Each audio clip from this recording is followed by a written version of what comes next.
Hey, welcome to the next episode of Aspie With Attitude. My name is David. I'm an Aspie and I do have speech difficulties. And I'd like to talk about, for this 20th episode, is sensory processing disorder. Okay, right. Instead of just saying sensory processing disorder, I'd rather just say SPD, if you don't mind. Alright, SPD is common to a lot of people, even those who are neurotypical. However, it is though, SPD is at large on most people on the spectrum, and they can get very hypersensitive and overreactive to certain senses. It's just like if you have Netflix, you have been watching all the seasons of Atypical, you'll definitely know about Sam and his SPD. Alright, so the SPD on Aspies do indeed get very overreactive, and this leads to very bizarre behaviours from Aspies who experience SPD. Alright, so I'm going to talk about 6 out of 7.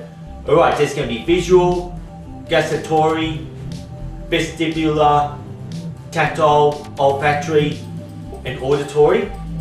However, there's another one called proprioception, and I'll just let the fidget spinner just do the talking with proprioception, since I've mentioned this back in episode 9. Alright, so like, how does SPD really affect me?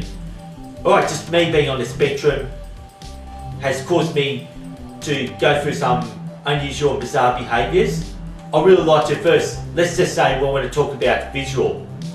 Okay, right, I'm hypersensitive to sunlight in the peak of summer, and I can't be in the sun without wearing these sunglasses. Yeah, I just prefer to be in shady spots like walking through a forest rather than just being out in the open, unless if I'm wearing these. And I do have a lot of interesting brightly coloured objects, and it's very self-explanatory if you've seen a lot of my special effects I use in the videos, so I'm definitely getting sick of talking about the test pattern from now on. Let's just get into the auditory. Oh, well, lately or always, when I want to just learn something brand new, I just really need to be home alone when I'm trying to watch a documentary or something, because like if there's people over and people around, it gets too noisy and very distracting, and I always miss all important parts in documentaries. You know, I never get overreactive or oversensitive to any unusual and unexpected sounds, like whether it's, I don't know what, anything that makes you want to just cover your ears. Well, I just never do that. Gustatory, well, I do indeed can't stand the taste of bland foods, and when I cook for myself, I really require all sorts of herbs and spices known to man. I'll even go as far as a ghost chili once it comes to seasoning. And however is though, like, I don't like things to be over salty and too much salt, which can overwhelm me. And once it comes to foods, like, I am very oversensitive when things that are meant to be crispy goes all soggy. So it's just like if you leave a breakfast cereal alone for about 10 minutes, it goes all soggy and gooey. You can't stand that. And even wet bread, oh, it's all duck's food for me. And I do get scared of sandwiches sometimes when there's wet fillings like tomatoes or pickles.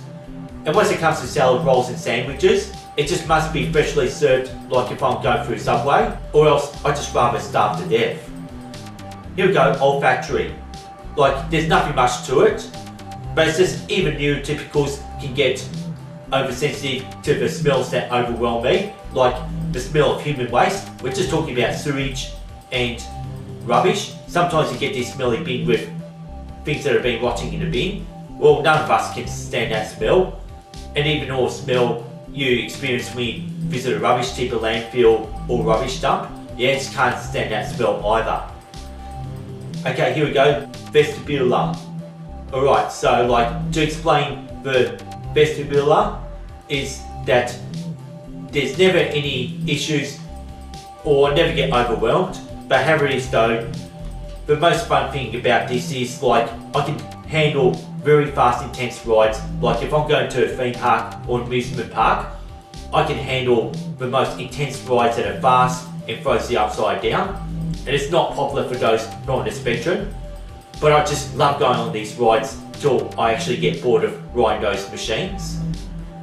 And tactile, yes, that's the most interesting thing to start with. Yeah, I prefer not to be touched by other people. And this is just all reflecting on clothes. And you've noticed the way I always dress for Aspie With Attitude, like how I'm always in hoodie and sweatpants or trackies. Yeah, I just prefer soft clothes, like, yeah, I just don't like the feel of wearing very stiff material, and it's a very big deal to me. Yeah, I just do sometimes wear jeans every now and then, but I just prefer to be in trackies or sweatpants. And me, I just like, unless if I'm at work, working on a hot day in the factory, that's the only time you ever see me wear shorts. And other times, I just prefer just to keep my legs all covered up. And the most interesting thing about me wanting my legs covered up is like, I do like to go swimming. Yeah, I just don't like wearing proper swimwear like shorts or conventional swimwear.